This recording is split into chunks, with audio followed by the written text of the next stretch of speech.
what's up you guys, how's it going? It's Papa, and today I wanted to showcase you guys the Mermail Atlantean list that I ended up taking to YCS Anaheim that I just got back from. I started off the day very strong. I was going, I believe, about 4-1 going into round 6, and then after that it just started going downhill. I ended up losing round 6, and then I lost round 7, and then after that I was just done for because you need to have at least 19 points to make it into day 2.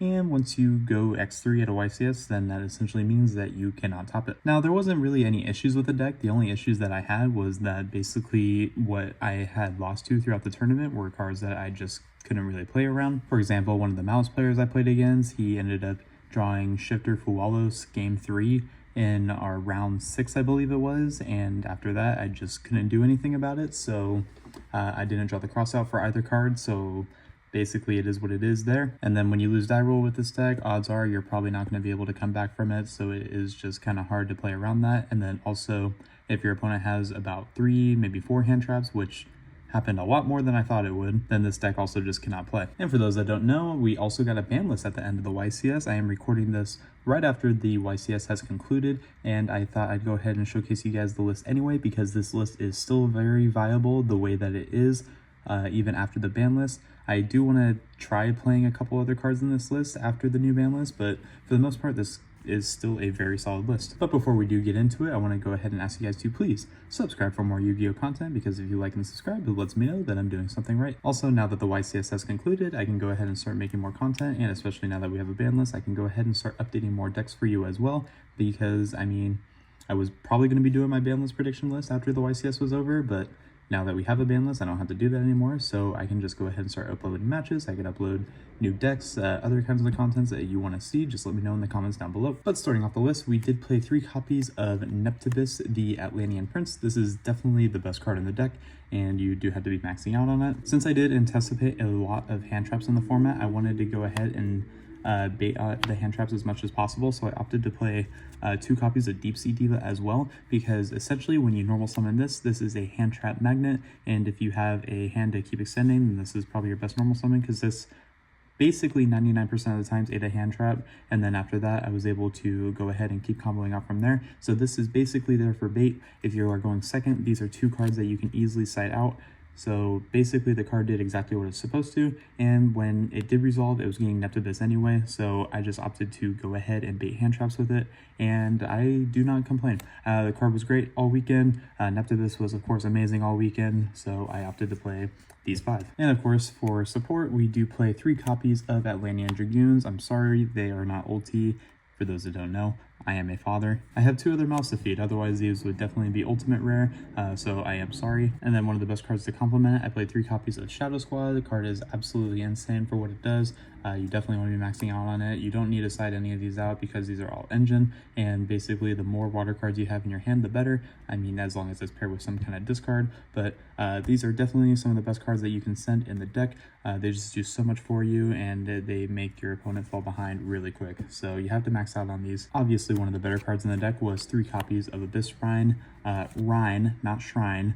Thank you for roasting me in the comments on my last Mermail list, but yes, 3 of the Abyss Rhine. This card is very, very strong, being able to send for costs a card on the field or the hand. So you're sending Dragoons, you're sending Neptibus, you're sending Squad, you are sending so many different cards, and then having the graveyard effect is also very strong, but I'll go into the graveyard effect of this a little bit later. For my fish targets, since I am playing the Koala Cant, I do play 2 copies of Abyss Pike, and I play 1 copy of Harpooner.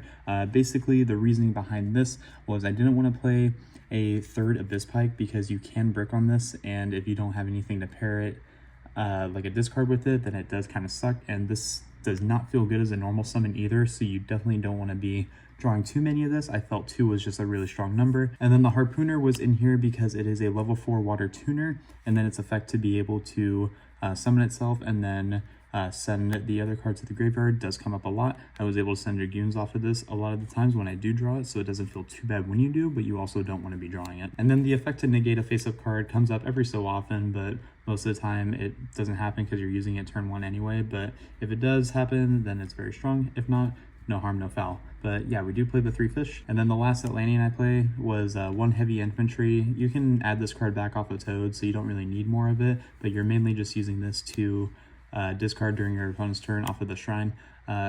sorry, the Rhine, not the Shrine, but you do sometimes want a second one of this, but you can just go ahead, like I said, keep recycling it so you only need one. For the bigger fish, we play 1 copy of Mooling, 1 copy of Megalo, and then we were on 3 Teus, of course, card is very busted, and then the 1 Koalacanth. Megalo just doesn't really do anything for you going first, so the card is kind of situational if you draw it, but even then, if you do draw it, then you can just pitch it for a water effect, whatever it is. Teus was good. Teus did get sided out a couple times, just depending on the matchup.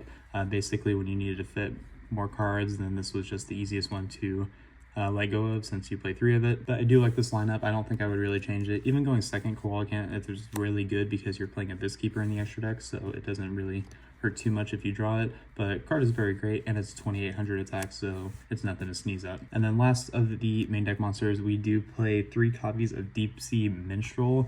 Every time I saw this card in my opening hand with Dragoon or Squad, whatever it was, the game was over. Basically, the whole point of the deck was to resolve Minstrel, and then you just hand rip your opponent and then leave them with no resources to play when it comes to their turn, so they ended up scooping. I kid you not, every time I resolved Minstrel, game 1, I won the match. Basically, the only times that I lost was when I didn't have access to this card. So basically, you wanted to max out on it. Card is busted. You have to play 3. And then if you're going second, you can always side out 2 to 3 copies of this card, is whatever you want to do. I do end up usually keeping 1 just in case my opponent bricks, or if I need it for, say, like a Trish line, whatever it is. But yeah, you do have to play 3. And then for the non-engine, I actually ended up playing 3 Gamma Seal. This was probably the most important decision I made because these 3 spots were essentially hand traps, or they were board breakers, and I figured the best kind of board breaker that I could use in this kind of format was a Kaiju, mainly because of the situation to where if your opponent's ending on cards like Wave King Caesar, or if they're making Chaos Angel, you have a main deck out for it. Even cards like Mirror Jade, basically just a lot of cards that essentially just turn off your opponent. Basically, you're able to summon this and then blow up their field, bounce it back with Isidra, Kaiju something else if you need to, whatever it is. But Gamma Seal is just very, very strong. I was very happy with it, and then this card always got sided out going first. It was just mainly there in case I lost die roll, and it did exactly what I needed it to do, so very glad I played this. The only hand traps I opted to play was 3 copies of Perulia, and then I played 3 copies of Dominus Impulse for the main deck. The reason I didn't play any more hand traps was because I figured Crossout Designator was going to be strong, and I figured Triple Tactics Talent was also going to be heavily played during the tournament. And honestly, I didn't get hit by a single talents the entire tournament, which was very nice. The only reason I played Perulia, because I was opting to just not want to play any hand traps at all, was because I wanted to have something that I could just like trigger during the draw phase. And of course it's a level 4 water, so worst comes to worst, you can always send it for costs with a different water card that you are trying to trigger. And then the reasoning for Impulse, because again, this was just going to be like a board breaker, or it was going to be more engine, whatever it was. I wanted to have something that I could draw off of the Abyss Rhine, mainly because most of the time you were drawing into engine and it doesn't really do anything when you're drawing during your opponent's turn.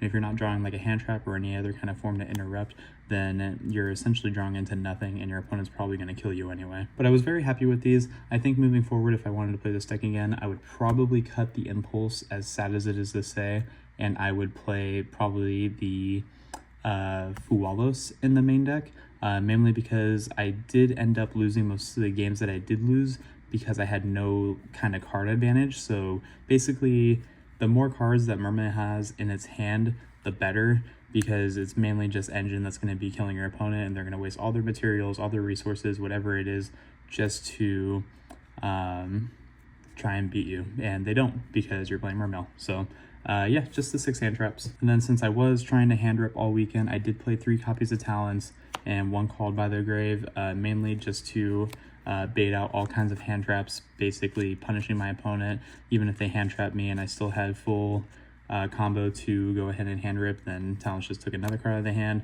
And if they were hand trapping me, then they were just doing half the work for me anyway. But these cards were great. Every time I saw them, the game was over. So you definitely want to do this, except for when I drew 3 of these against one of my opponents. That was not good. And then I played one copy of Pot of Prosperity, and I played one copy of the Triana. I didn't play 1-for-1, which was very shocking to a lot of people when I was telling them about my list. But the reasoning behind why I didn't play 1-for-1 was because you don't really have anything that triggers off of 1-for-1. Since I'm not playing gun, I just felt like you didn't really need the card, and since I cut it, I didn't really miss it. I wasn't ever in a situation where I was like, if I have 1-for-1, I win the game. And that's essentially also why I put Deep Sea Diva in the deck, because Diva is one card being gone, but it's also taking a hand trap out. So instead of losing 2 cards with 1-for-1 in your discard, you're just losing the 1 Diva, still making your opponent lose a hand trap, and you still have an extra card, as opposed to where if you did 1-for-1, then you are going 1-for-1, sending a card, making you lose 2 cards, and then your opponent hand traps you, and then they're down a card, but you're down 2 cards. So I opted to just not play it. It just didn't seem to make a lot of sense to play it, so I just ended up cutting it all together. But that's going to go ahead and do it for the main deck. It was actually 42 cards. I ended up playing 40 at locals the week before, but I opted to go to 42 by throwing in the 3rd Gamma Seal and the Call by the Grave. So I didn't have to play 40. I just felt 42 was just a really good number for this deck, because there are bricks in here that you don't want to draw, but it is what it is. 42 was good, so I definitely wouldn't change anything other than the whole thing I said about Impulse earlier, and maybe cutting it for the 3 Fuwalos instead. But for the extra deck, it's very standard. We played 1 Stealth Kraken. Never made it, never really needed it. The only time I really wanted to make it was when I would open up Gozen Match, but I didn't really see Gozen Match, and when I did, it wasn't really necessary. So 1 Stealth Kraken, but you could play anything else if you wanted to. 2 Toads.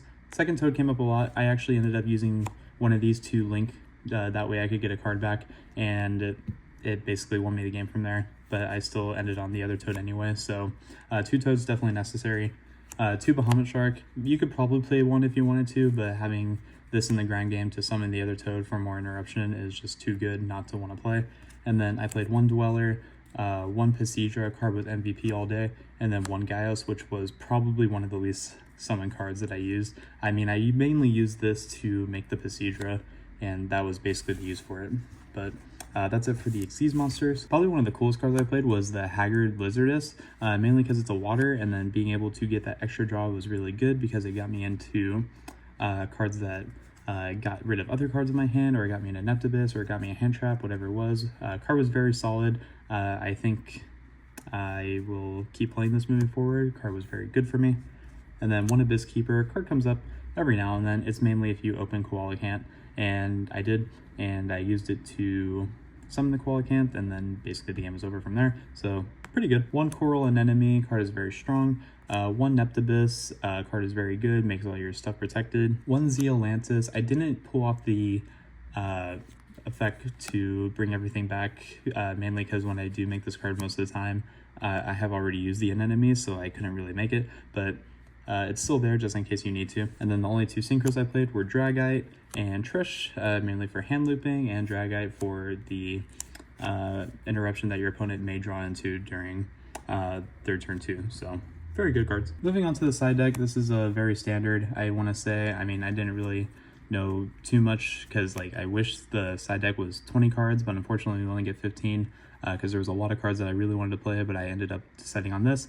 1 Shifter for cross out, 1 Draw and Lockbird also for cross out, 3 copies of Fuwalos for going second, but I would side 1 in when I know I'm going first and side in the cross outs mainly so that way if they drew Fuwalos I could just cross out, and that's basically the reasoning. I played 3 copies of Book of Eclipse. Card was very good for me every time I saw it. It's also just another way to bait hand traps because it gets the Ash out of the hand. It also baits interruption that's on the field, so I really couldn't complain about how good this card was. And then we played 3 copies of Crossout, of course, 3 copies of Dimensional Barrier. I'm surprised that this card did not get banned, honestly. This card is very, very good right now.